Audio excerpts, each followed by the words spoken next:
Versículos del 1 al 2. He titulado este mensaje ¿y ahora qué hago? ¿Y ahora qué hago? Sucede que cuando venimos a la iglesia o cuando recibimos a Jesús como Señor y Salvador personal, de repente, después de haberlo recibido, nos quedamos y bueno, ¿y ahora qué hago? O sea, ya lo recibí, ya lo tengo en mi corazón, ya abrí las puertas de mi corazón a Él, ahora ¿qué debo hacer? Y es justo lo que hoy vamos a platicar. Vamos a hablar qué hacer, qué hago ahora, qué tengo que hacer. Ahora ya soy cristiano, ya acepté a Jesús, ya compré el linario, ¿verdad? Ya me compré una Biblia, ya compré el uniforme, y ya estoy aquí, ya estoy en la iglesia. Y ahora qué hago. De eso vamos a hablar en este día. Acompáñame por favor, libro de Isaías, capítulo número 61, versículos del 1 en adelante. ¿Lo tiene, iglesia? Vamos a darle sentido a la lectura y leemos la palabra del Señor. El Espíritu de Jehová, el Señor, está sobre mí, porque me ungió Jehová y me ha enviado a predicar buenas nuevas a los abatidos, a vendar a los quebrantados de corazón, a publicar libertad a los cautivos y a los presos apertura de la cárcel. 2. A proclamar el año de la buena voluntad de Jehová y el día de venganza del Dios nuestro, a consolar a todos los enlutados. Buen Dios y Padre que estás en los cielos, permítenos disfrutar de esta palabra, poder aprender de ella. Te pido, Señor, que me inspires para poder hablar por el Espíritu Santo en esta hora, que el Espíritu sea el maestro en esta hora. Señor, queremos aprender las Escrituras, no doctrinas de hombre, ni conocimiento, Señor, terrenal. No quiero que mis ideas intervengan en tu predicación, Señor. Te pido que hoy seas tú edificándonos a todos, en el nombre de Jesús. Amén y amén. Puede tomar su asiento. El nombre Isaías, que es el nombre que tiene este libro, significa Jehová es salvación, o Jehová salva. Es interesante la vida del profeta Isaías, porque estamos hablando de una persona que gozó de una buena vida al principio de su vida. Era parte de la familia real, y Isaías, por predicar la palabra, por hablar la verdad de Dios, por enseñar las Escrituras, murió aserrado, dice la Escritura. Bueno, esto no lo dice la Escritura, lo dicen los escritos pseudoapócrifos, se le llama a ellos, donde hay un libro que se llama La Exclamación de Isaías, que es un libro apócrifo. Ahí habla de la supuesta muerte de Isaías y que murió aserrado. Si se pregunta qué es estar aserrado o qué es aserrar, es como que usted tome una gran tabla de madera y hay una máquina que está así, y le ponen la tabla y la parte en dos. Eso es aserrar. Entonces eso le pasó a Isaías, para que usted tenga una idea qué es lo que le ocurrió. Tuvo alrededor de 2 hijos, conforme a lo que sí la palabra del Señor nos dice, y tuvo un ministerio de más de 40 años. Es interesante como este libro nos narra mucho de la vida de Jesús y lo que Jesús iba a hacer después en el Nuevo Testamento. Este pasaje en específico, el capítulo 61, es de gran importancia para nosotros, porque fue precisamente el pasaje con el que Jesús anunció su ministerio terrenal. En pocas palabras, este pasaje nos cuenta la visión de Cristo, que es lo que Jesús vino a hacer al mundo, a qué vino a este mundo y qué deberíamos de hacer todos nosotros como parte de su iglesia. ¿Cuántos dicen amén? Va, pero veamos algo interesante. Yo quiero que volvamos a leer todo este pasaje del versículo 1 y versículo 2, y creo que tengan en la mente toda la estructura gramatical que tiene este pasaje, y después lo vamos a leer como Jesús lo leyó en el Nuevo Testamento. Dice la Escritura: el Espíritu de Jehová, el Señor, está sobre mí, porque me ungió Jehová y me ha enviado a predicar buenas nuevas. ¿A quiénes? Dice la Biblia: a vendar a los quebrantados de corazón, a publicar libertad a los cautivos y a los presos apertura de cárcel. Pongan atención en especial al 2. Dice: a proclamar el año de la buena voluntad de Jehová y el día de la venganza del Dios nuestro, a consolar a todos los enlutados. Acompáñenme ahora a Lucas capítulo 4, versículo número 16. No voy a perder Isaías, que todavía vamos a exegetar este texto más. Ahorita solo nos vamos a hacer esa comparación. Si alguien se está preguntando qué es exegetar, es extraer el conocimiento. Exégesis es una palabra griega que quiere decir extraer. entonces lo que vamos a hacer en este día es extraer el conocimiento bíblico, ese néctar que necesitamos. ¿Cuándo necesitamos palabra esta noche? Vea lo que dice la Escritura, Lucas capítulo 4, versículo número 16. ¿Lo tiene, iglesia? Lea conmigo la Escritura, vea lo que dice la palabra. Vino a Nazaret, donde se había creado, es decir, el lugar de Nazaret donde Jesús se había creado, donde había crecido, donde se había desarrollado.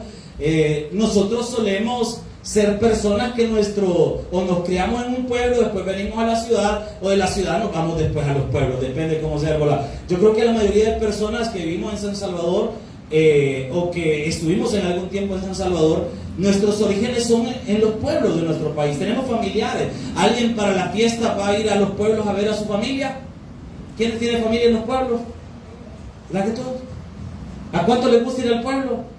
No, muy feo, pero está bien, vea lo que dice la palabra. Jesús era originario de este lugar donde aparece aquí la palabra del Señor. Vino a Nazaret donde se había creado, es decir, donde había crecido. Y dice, en el día de reposo, es decir, en un día sábado, en un Shabbat. Y dice, entró en la sinagoga. Recuerden, la sinagoga no es una iglesia. La sinagoga nacieron en el periodo del exilio babilónico, o el exilio de Babilonia, porque el templo había sido destruido.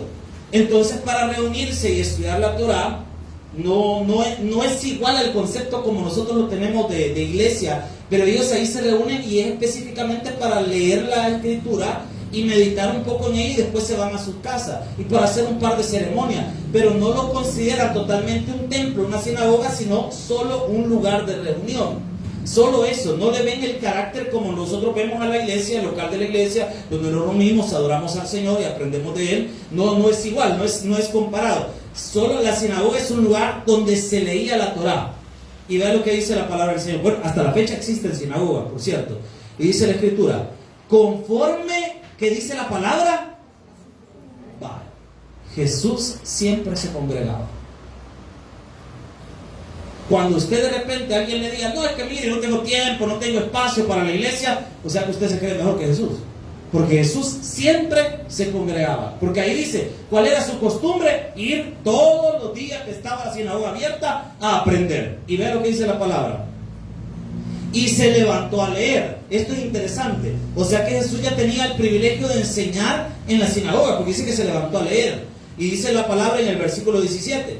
Y se le dio el libro del profeta. ¿Cuál dice la Biblia? Interesante. Y habiéndolo abierto el libro, recuerden que los libros en la antigüedad no eran como los nuestros, sino que eran rollos de libro. Abrir el libro equivalía a hacer esto. No sé si ustedes han visto a los judíos cuando están leyendo la Torah, abren el rollo y comienzan a leer con un voladito, como que tienen un dedito, y empiezan a leer la Torah.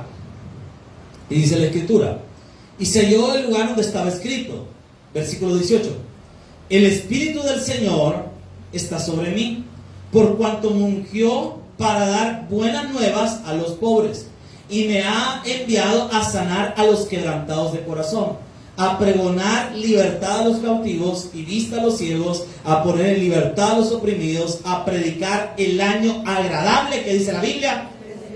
Y el 20 nos dice, y enrollando el libro, lo dio al ministro y se sentó, y los ojos de toda la sinagoga estaban fijos. ¿Qué nos leyó Jesús del capítulo 61? ¿Qué parte la omitió en su lectura? Ya le olvidó, hermano, no le creo, hermano. Vuelva a Isaías, al versículo 2, y descubra qué parte Jesús no leyó. Y vamos a explicar por qué no la leyó. ¿Qué parte no leyó? Y el día de la venganza. ¿Por qué Jesús no leyó todo el pasaje? ¿Por qué precisamente se quedó hasta ahí? ¿Por qué no expandió el pasaje? ¿Por qué no lo terminó de leer todo? ¿Por qué se quedó específicamente hasta ahí? Porque hasta esa parte del libro de Isaías nosotros encontramos algo que es increíble en la palabra del Señor y sirve para entender los libros proféticos. Se llama visión profética o perspectiva profética. ¿Qué es eso? Es como el profeta veía las cosas. Dios le revelaba las cosas al profeta, pero los eventos que el profeta escribía no necesariamente iban consecuentes, o lo que también se le llama el valle profético. El profeta está aquí viendo los eventos y los escribe. Es decir, Isaías está escribiendo y dice: a proclamar el año de la buena nueva voluntad de Jehová y el día de la venganza. Escribió las dos cosas como que si una va detrás de la otra de forma inmediata. Pero aquí hay un valle profético. ¿Y por qué precisamente le llama valle profético? Porque lo que ocurre desde una perspectiva. Por ejemplo, yo estoy viendo acá, yo veo el púlpito y la silla. Desde aquí yo no logro distinguir exactamente si están separados. Yo desde mi perspectiva, desde esta óptica que yo tengo acá, veo el púlpito y la silla pegado, desde aquí donde lo estoy viendo. Pero ¿qué pasa si me voy aquí? Veo que hay una distancia entre el evento A y el evento B. Entonces el profeta veía exactamente así. Desde una perspectiva, él veía el año agradable del Señor y el día de la venganza como que si estaban juntos. Así lo veía el profeta. Pero nos damos cuenta que hay un valle en medio, y ese valle es el periodo de la gracia. Por eso es que Jesús, como venía a predicar y a pregonar libertad a los cautivos, habló del periodo de la gracia, pero no habló del día de la venganza, porque del día de la venganza está revelado en el libro de Apocalipsis. Y si usted quiere aprender del día de la venganza, venga el jueves, hermano, ¿verdad? Porque ahí le vamos a explicar todo lo habido y por haber del día de la venganza, el día de la ira, el lamento de Jacob, o como usted le quiera llamar, Mateo 24 y todo el montón de volados que tienen que ver con el material profético. O sea que Jesús nos está describiendo, fundamentando su ministerio en Isaías capítulo 61, versículos 1 y 2 hasta una parte. Ahora aquí viene el punto. Pastor, ¿y eso qué tiene que ver todo lo que nos ha explicado con la pregunta inicial? ¿Y ahora qué hago?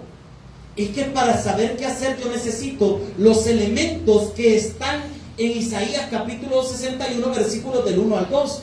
Para saber para dónde guiar mi vida. Yo he escuchado personas que le dicen al Señor: Señor, háblame, dime qué tengo que hacer. ¿Sabe qué le dice Dios? Lee la Biblia, ahí está la dirección. Amén, iglesia. Señor, no sé qué camino tomar. Lea las escrituras le va a guiar. La voz del Espíritu Santo habla a través de la palabra de Dios, hermano. Ahí usted encuentra la solución. Ahora, dice la palabra, volvamos a Isaías, y ahí vamos a hablar. Ahorita hay ambiente con todos los poderes. Y dice la palabra del Señor. Por cierto, muchas gracias a los hermanos que nos ven a través de la transmisión. Un aplauso para nuestros hermanos, nos los habíamos saludado. Gracias por estar con nosotros. Dice la escritura, hoy sí, versículo 1: el Espíritu de Jehová, el Señor, está sobre mí. Deténgase ahí. Lo primero que usted y yo necesitamos para saber qué hacer es ser guiados por el Espíritu Santo de Dios. Yo no le estoy hablando de cuestiones astrales o espirituales en extremo. Le estoy hablando de empezar a obedecer lo que la palabra de Dios dice. ¿Cuántos queremos ser guiados por el Espíritu Santo? Hágale caso a la palabra, hermano. Jóvenes, ¿quieren ser guiados por el Espíritu Santo? Háganle caso a la palabra, estudien la palabra, mediten en la palabra. Que lo principal en su vida sea la palabra de Dios. Las otras cosas pueden ser secundarias, hermano. Las otras cosas pueden ser secundarias, pero lo prioritario que sea la palabra, hermano. La palabra, la escritura, lo que dice la Biblia. ¿Cómo nos guía el Espíritu Santo? Acompáñenme a Juan capítulo 14, versículos del 25 al 26. No voy a perder Isaías, que ese es nuestro texto base, y ahí vamos a estar. Juan capítulo 14, versículos número 25 y 26. Juan 14, 25 y 26. Vea lo que dice la palabra. Dice la escritura en el versículo 25: os he dicho estas cosas estando con vosotros, mas el Consolador, el Espíritu Santo, a quien el Padre enviará en mi nombre, Él os enseñará, ¿qué dice la Biblia? Todas las cosas, y os recordará todo lo que yo. O sea que el Espíritu Santo, cuando esté en nuestro corazón, Él nos muestra la verdad de Dios que está revelada en la palabra, y nos recuerda la palabra del Señor. ¿Cómo me guía el Espíritu Santo? A través de la palabra. Pero si yo no medito en la palabra, si yo no estudio la palabra, yo no estoy siendo guiado por el Espíritu Santo, hermano. Hay personas que piensan que ser guiado por el Espíritu Santo es dejarse llevar por todas las cosas que les ocurren. Y eso no necesariamente, hermano, significa que usted está siendo guiado por el Espíritu Santo. Una vez una persona me decía, estábamos platicando, y decía, tengo que tomar una decisión y no sé qué hacer. Y me decía esta persona, haga lo que sienta en su corazón. Peor consejo no me pudo dar, hermano. ¿Por qué? Porque dice la Biblia que engañoso es el corazón más que todas las cosas.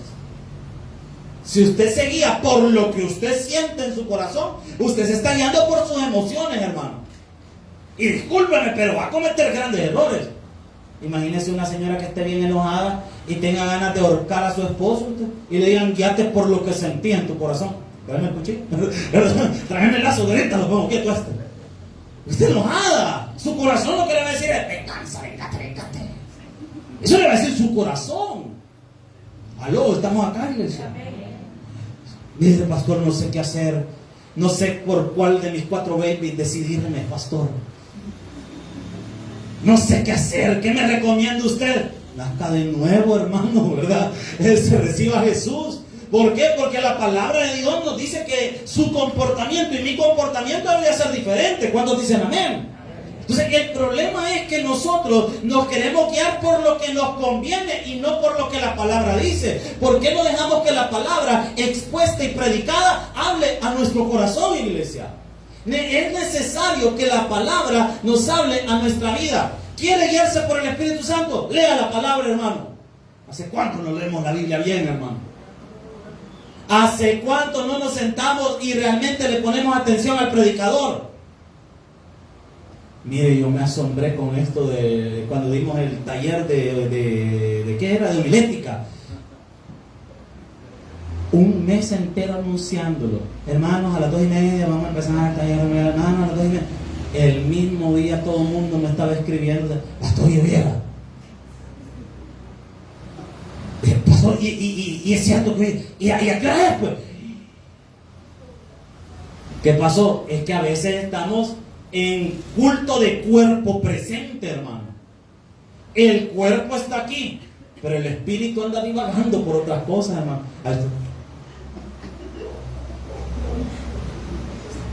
Mira, decía amiga. Amén, aleluya, gloria a Dios, aleluya. Como una vez un hermano se había dormido en la administración. No aquí, acá, porque se durmió en la administración. Y mire, y en eso nosotros servíamos en consejería. Entonces uno a la hora del llamado se para y va a hacer el llamado, ¿me entienden? Y estábamos en esa de la oración y el pastor en la oración dijo, pónganse de pie todas aquellas personas que quieran ser liberadas de cadenas de sexualidad pervertida, homosexualidad y lesbianismo.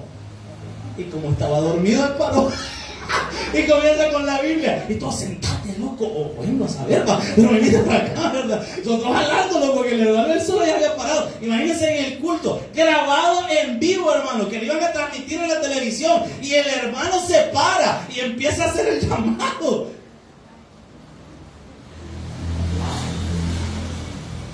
Dejémoslo, que quizás estaba cansado, dejémoslo así.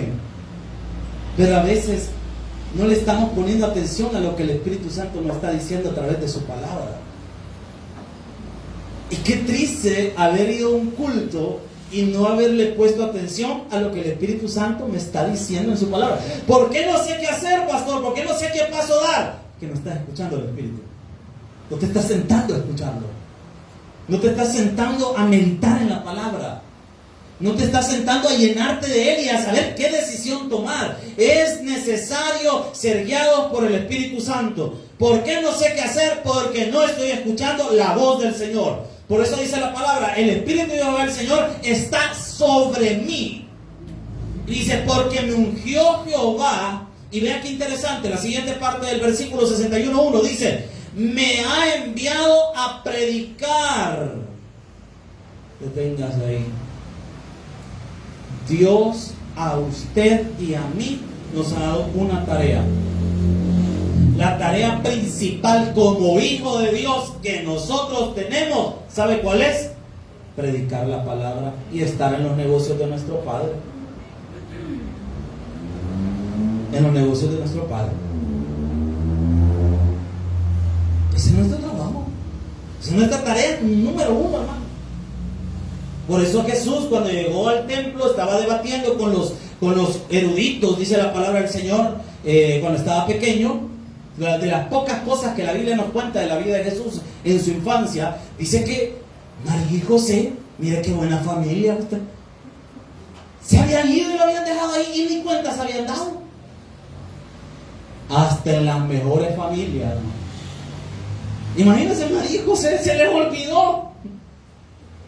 Hermano, qué tan distraído hay que estar para olvidar a un hijo. ¿Quién de ustedes ha dejado un su bicho en el súper?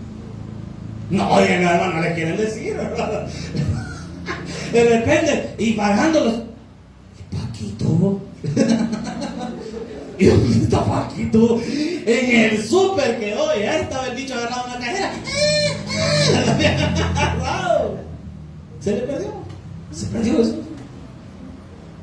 Y estaban María y José, bueno, Jesús, ¿dónde está? Y empezaron a retroceder, como ese tiempo la gente viajaba en caravana y andaban preguntando en toda la caravana, bueno, ¿y dónde está? ¿Y Jesús, ¿y dónde quedó? Pues? ¿Y dónde está? Pues, vamos, retrocedamos y van para atrás. Y hasta que lleguen al templo y lo ven parado hablando con Dios. Y como toda buena madre, María lo agarra y le dice, ¿por qué nos has hecho esto a tu papá y a mí? ¿Y qué le responde Jesús? Yo me imagino, Jesús hasta se le zafó. Se ve limpio. Espérate. En los negocios de mi Padre me es necesario estar. ¿Sabe qué le dijo? Ubicate, mamita. En los negocios de mi Padre me es necesario estar. ¿Cuántos hombres están en la casa del Señor? Deje de andarle estorbando a su mujer para venir a la iglesia. Si no, con usted le va a arreglar el Señor. Y ahí después ya lo vamos a ver todo. Ay, yo no sé por qué me está pasando esto. Por hacer estorbo. Sigue haciendo piedra de tropiezo. ¿Cuántas hermanas están en la casa del Señor? Deje de andarle poniendo trabas al hombre para venir a la iglesia, hermano. Cuando yo te voy a ir a la iglesia, pero primero clávame el techo y ahí después te vas. No, hermana, dele gracias a Dios que a la iglesia quiere venir, hombre. Amén, iglesia. Ya que más dice la palabra del Señor. Dice, porque me ungió Jehová, me ha enviado a predicar buenas nuevas a los abatidos. O sea que mi tarea número uno como hijo de Dios es estar en los negocios de mi Padre y predicar su palabra a los perdidos. Y mire, hay algo bien interesante. Jesús no nos pregunta si queremos ir. Jesús nos manda. Mateo capítulo 28, versículo 18. Porque habemos personas que pensamos que el llamado a la ganada de alma es solo tarea de los pastores y de los líderes de las iglesias y de los servidores. No, hombre, hermano, si eso es tarea de todos nosotros. ¿Cuántos cristianos estamos en la casa del Señor? Entonces usted tiene que ir a ganar almas también, hermano, porque usted es hijo de Dios. Nadie dijo amén. Mire, ahora dejemos, ¿verdad? Es lo que dice la Escritura. Mateo capítulo 28, versículo 18. ¿Lo tiene? Va, dice la Escritura. Y Jesús se acercó y les habló diciendo, toda potestad me es dada en el cielo. O sea que la jurisdicción del gobierno de Cristo es en todas partes, hermano. Y dice el 28, por tanto. Este por tanto no es por gusto. Este por tanto tiene que ver con el versículo 18. Porque Él tiene toda la potestad y la autoridad. Por tanto, o sea, te está diciendo, en pocas palabras, la palabra del Señor nos está diciendo a todos nosotros que con esa autoridad que tiene Jesús nos va a ordenar lo que dice ahí. Y vea lo que dice la palabra. Por tanto, id. ¿Verdad que no dice? Y si tenéis ganas, acompañad a los hermanos en el evangelismo. ¿Verdad que no dice así, hermano? Si os parece, id. Si no, no vayáis. ¿Verdad que no dice así, hermano? Si usted quiere, descanse, duerma y evangelice, ahí poniendo nada más un versículo en las redes sociales. Yo así evangelizo eso, hermano. Yo en las redes sociales pongo un versículo. No, hombre, hermano, vaya a ganar alma, hombre. Vamos a los hospitales, hermano. Vamos, ahí le esperamos. Hermano, ahí están los ministerios, hay que ganar alma. Yo no puedo, bueno, entonces es su trabajo, hermano, pero gane alma, porque es su tarea. Por tanto, id, dice la palabra, y haced discípulos. ¿A quién le dice la Biblia? O sea que todo el mundo hay que predicarlo. ¿Por qué no sé qué hacer, hermano? Porque usted no está predicando la palabra, porque usted no está evangelizando. Y ahí sí digo usted, hermano, porque yo sí, oye, ¿por qué le estoy diciendo usted? Ay, hermano, ¿y qué va a decir? Ay, va a ver, en el camino Dios le va a dar palabra, hermano. Mire, si todos comenzamos así, a uno lo invitan a ganar alma, y algunos no nos invitaron, nos obligaron, hermano. Porque yo les soy sincero, en el ministerio, cuando yo estaba sirviendo, el líder no nos preguntaba si queríamos, el líder nos decía, vamos a ir.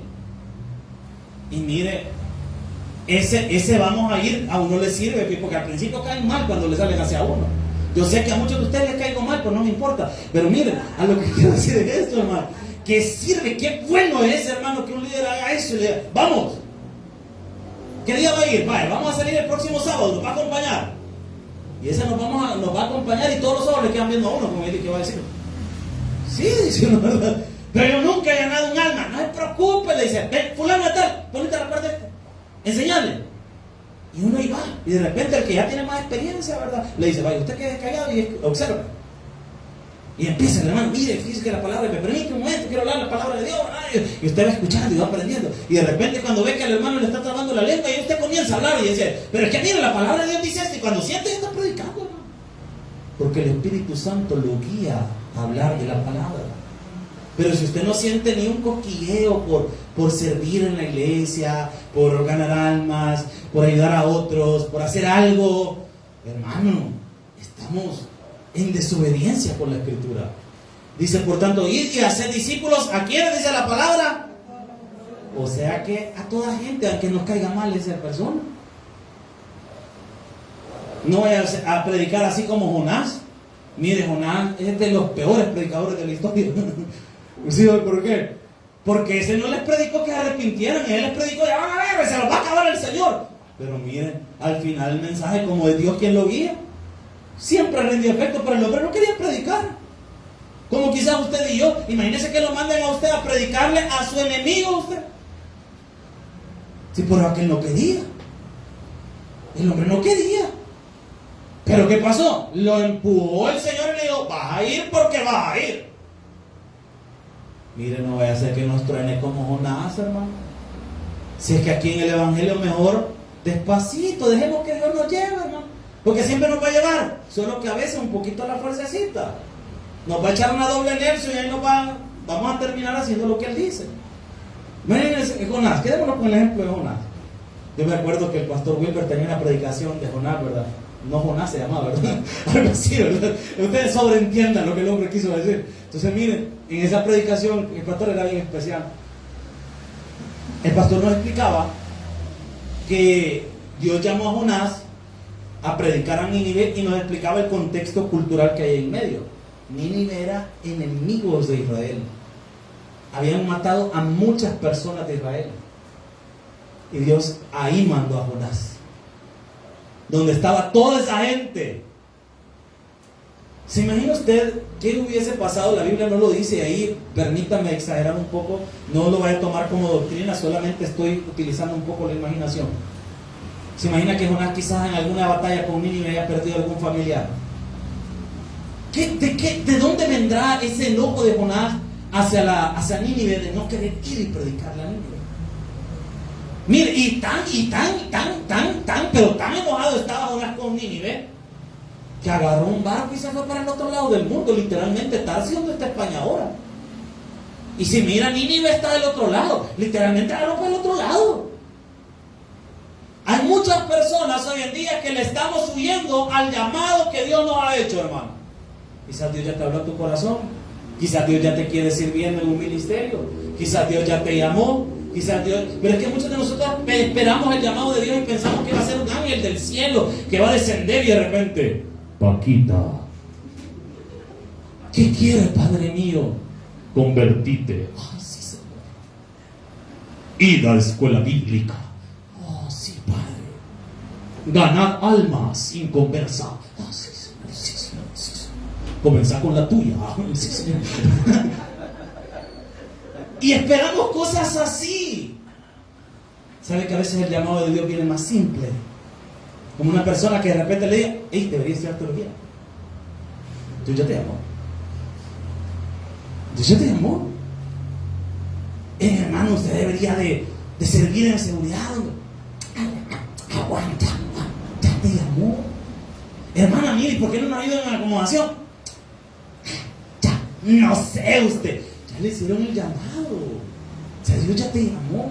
Pero nosotros esperamos algo de bien espiritual, bien fuerte. Esperamos caer de un caballo como Pablo, ¿verdad? O algo caer de lo que en la Biblia no dice en qué va montado Pablo, ¿verdad? O caminando, ¿verdad? Pero esperamos una experiencia así sobrenatural para aceptar el llamado. No nos vaya a pasar como Jonás. Dios le habló y Jonás no le quiso hacer caso. Agarró el barquito y se fue para otro lado. ¿Y qué pasó? De allá lo fue a traer el Señor. Hay dos elementos en el libro de Salmos capítulo 23 que son interesantes. Dice, tu vara y tu cayado me infundirán aliento. El cayado no es un bicho que no habla, hermano. El cayado es una vara curva que sirve para jalar la oveja. Y la vara sirve para pegarle a la oveja para que no se vuelva a ir ahí. La jala y le pega. Dios todavía tiene esas dos cosas en sus manos, hermano. Nos jala y nos da. ¿Para qué? Para que no se nos olvide. ¿Cuántos Jonases estaremos esta noche aquí? ¿Cuántas Jonasitas habrá esta noche acá? Le detalle de Jonás a su vecino, vuelva a ver y diga, Jonás. Y usted dígale, no Jonás. No soy Jonás. Qué lastimoso, qué pena tener que estar en los zapatos de Jonás. Empieza el barco, aquella tormenta en el mar. Si alguien nunca ha visto una tormenta en el mar, es horrible, hermano. Y está en la tormenta en el mar y de repente todos empiezan a decir, cada quien pídale a sus dioses. Pero el que no quería hablar con Dios era Jonás. Allá estaba en el cuarto encerrado y no quería orar, porque él ya sabía que él era el causante de la tormenta. Y él estaba escondido y de repente llegó el capitán y lo vio dormido. Mira, levántate, vos, no es que nos vamos a morir, pedile a tu Dios. Y Jonás dice, ya sé, por mí es esto, si yo tenía que ir a predicar, pero yo no quise, por esto es así. ¿Y qué tenemos que hacer? Avienten al mar, si de todas formas Dios allá me viene a aventar. Y dice la palabra de Dios que lo aventaron al mar. Yo creo que quedan bien y dudaron. Ah, no, pero no, mentira, la Biblia sí dice que se lo pusieron un poquito. Pero lo aventaron, ¡pum!, al borde del mar. Y de repente salió un gran pez. Deja de andar diciendo que era ballena. La Biblia no dice nada de eso, hermano. Y una ballena de trabajo. ¿Quién le ha dicho a usted? Usted ni que fuera Moby Dick, el volado usted. Entonces, miren, un gran pez se lo tragó. Y adivina dónde lo fue a vomitar. No, ya veo que no conocen la geografía bíblica ustedes. A Israel otra vez. ¿Para qué? Para que empezara su camino hasta Nínive. Y como iba de mala gana, a la brava, dice la Biblia que solo le digo, en no sé cuántos días el Señor va a venir y va a prender fuego a todo este volado. Fuego le va a caer a todos, como que era el apóstol, aquel andaba predicando. Ya, fuego a todo el mundo, ya, van a morir todos. Y sucede algo. De repente viene Dios y pone en el corazón de los de Nínive que se arrepientan. Jonás, lea todo el libro de Jonás. En ninguna parte Jonás les dijo que se arrepintieran. ¿De dónde le brotó a los de Nínive eso? La palabra. Aunque Jonás solo dijo la consecuencia, pero la palabra crea un efecto en el corazón de las personas cuando es expuesta. Y al final dice la Biblia que Jonás estaba, bueno, por lo menos voy a ver cómo se queman todo esto. Y se fue a su montaña usted a esperar que lo achicharrara a Dios a todos. Y dice la palabra de Dios que como estaba el sol, le hizo crecer su calabacera. La calabacera se le quemó. Y Jonás bien bravo, porque ya había pasado el tiempo que él había profetizado. Y ahí seguía la ciudad. ¿Y qué pasó? Le reclama Jonás a Dios. Mire que no estaba, este Jonás que estaba medio crazy. Le reclama a Dios y le dice, no, hombre, Señor, yo ya sabía que esta gente iba a arrepentir, por uno quería venir, por uno quería predicar, porque ya sabía que iban a arrepentir, yo ya sabía que tú eras un Dios clemente, que le iba a tener misericordia a toda esta gente, ya, no quería predicar. Y Dios le dice, Jonás, y todavía Jonás vuelve, y todavía esa calabacera que me estaba cubriendo la cabeza, mira, la marchitaste, ni eso me diste, hermano. Jonás, ¿y te molestó que se quemara la calabacera? Sí, Señor, me molestó. Esa calabacera la sembraste tú, la hiciste tú. No, Señor, pero me estaba sirviendo de sombra. Pero te molestó que la destruyera. Sí. Así sentiría yo en mi corazón al destruir todas esas almas de esas personas que están ahí. Porque esas sí las hice yo y las formé. Al final, muchos de nosotros vamos a terminar sirviéndole al Señor, pero ¿a qué precio, hermano? ¿Por qué vas a esperar?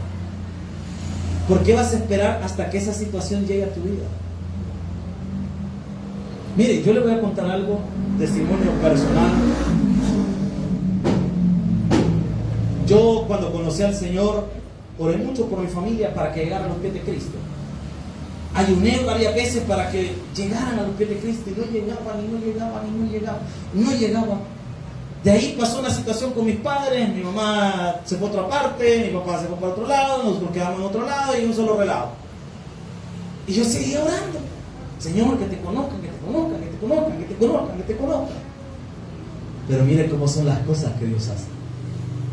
Todos vamos a terminar en los caminos de Dios, pero ¿a qué precio algunos de nosotros? Y otros que definitivamente no van a querer nada con Dios. Recuerdo por estas fechas, por cierto, en octubre fue, íbamos a predicar 31 de octubre acerca de la Biblia y el Halloween, y íbamos a predicar eso, y yo estaba invitado en una iglesia, llegué temprano como era mi costumbre siempre cuando me invitan a predicar, y en lo que estaba platicando con el pastor me queda una llamada, de esas llamadas raras que ocurren a veces, y era mi abuela. Y yo, cuando vi el teléfono, algo le pasó a mi abuela, lo primero que pensé. Contesté y escuché la voz y era la voz de mi abuela. ¿Qué pasó? Tenés que venirte ahorita. Algo grave ha pasado. Decime qué pasó. Lo primero que se me vino a la mente, que mi papá había fallecido. Lo primero que se me vino a la mente. Porque algo así había pasado. ¿Qué pasó? No, venite, después, aquí te cuento. No, decime qué pasó. Si no, no me muero. Tu hermano, no sabemos si está vivo o está muerto, se lo llevaron al hospital tal, no sabemos qué pasó.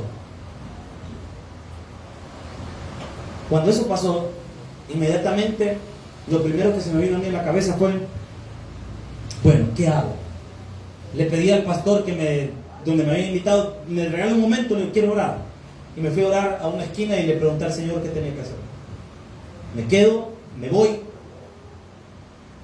Y el Señor me dio una reflexión muy bonita ese día, que al principio no la entendí, le hice caso a Dios, pero le voy a ser sincero, me costó.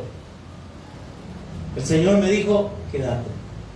No, Señor, ¿y qué voy a hacer si mi hermano está en el hospital? Y que mire la reflexión como lo lleva uno el Señor al entendimiento. ¿Sos doctor? No. ¿Te van a dejar estar en el quirófano ayudando? No. ¿Qué es lo único que puedes hacer? Orar. Hacerlo aquí, orar. Cuando termine acá, te vas para allá. Mire, se me hizo un nudo en la garganta. Le dije, no le conté nada al pastor, solo prediqué. Empecé a predicar, hablé lo que tenía que hablar. Le soy sincero, con el alma hecha pedazos, pensando allá y pidiéndole al Señor que ya fuera el tiempo de la oración. Oré, le pedí a Dios el milagro. Al salir de ahí, agarré mi carro y me fui directamente al hospital. Y llegué a preguntar, ¿fulano tal?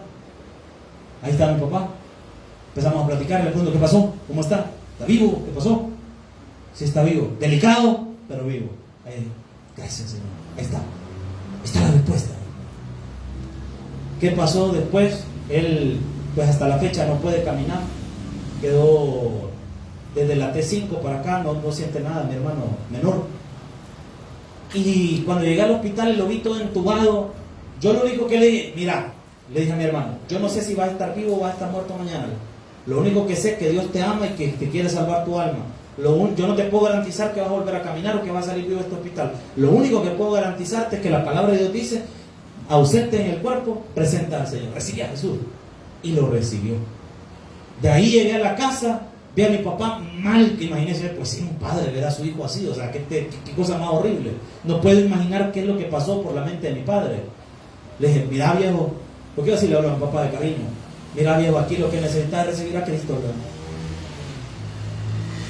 Es que esas cosas, es que no te estoy diciendo que te hagas cristiano, que vayas a la iglesia, yo te estoy diciendo que necesitas recibir a Cristo. Recibirlo. Y lo recibió. De ahí la que vino de viaje era mi mamá. Vino por lo de mi hermano, hablé con ella, lo fui a traer y toda la cosa. Y cuando estábamos juntos, lo primero que le dije, mamá, te necesitas recibir a Jesús. No, si yo soy cristiana, que no sé qué. Ah, pues bautícese, porque es lo único que me ocurrió.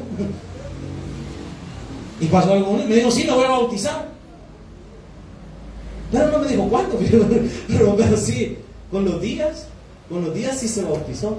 Pero pasó algo, cuando le estaba haciendo las preguntas para bautizar, me dijo que quería recibir a Cristo. Y recibió a Cristo conmigo. O sea que a toda mi familia yo la gané a Jesús.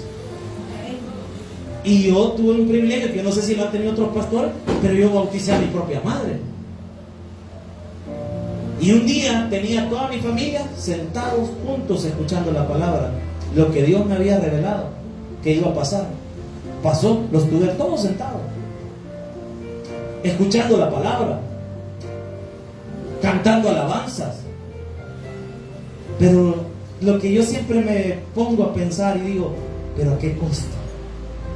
¿Por qué hasta ahí? Hermanos que están acá en la iglesia, ¿qué está esperando usted para acercarse a Jesús? Si Dios te ha llamado, tiene un llamado para tu vida. Dios ya te habló, ya te dijo qué es lo que quiere hacer contigo, pero porque estás rebelde con Él. Dios te ha puesto para dar libertad a los cautivos. ¿Y cómo le damos libertad a los cautivos? Predicándoles. ¿Cómo vendamos el alma enferma de la persona que viene quizás con su vida quebrada? ¿Cómo le ayudamos a esa persona? Con la palabra. La palabra puede restaurar vidas, hermano. La palabra puede levantar personas de las peores condiciones de su vida. Sus hijos, hermano, lo que necesitan son palabra. Su familia, mi familia, lo que necesita es palabra. ¿Usted cree que es tanta la insistencia de decirle, hermano, congréguese, venga a la iglesia, no deje de congregarse, venga, hermano? No sé, ¿usted cree que es por quererlo tener aquí en la iglesia, hermano? No, pero no. Si al final la casa del Señor siempre va a llenar, hermano. Porque Dios hace las cosas con o sin nosotros, siempre las va a hacer. Su iglesia siempre va a salir adelante. Pero ¿y usted? Nuestra insistencia de decirle que usted esté, porque aquí la palabra lo va a restaurar. Ahí sentado la palabra lo va a levantar. ¿Sabe por qué a veces cuesta que un pastor se restaure? Porque a veces nos acostumbramos a ya no oír palabra y nos volvemos a veces serviciólicos.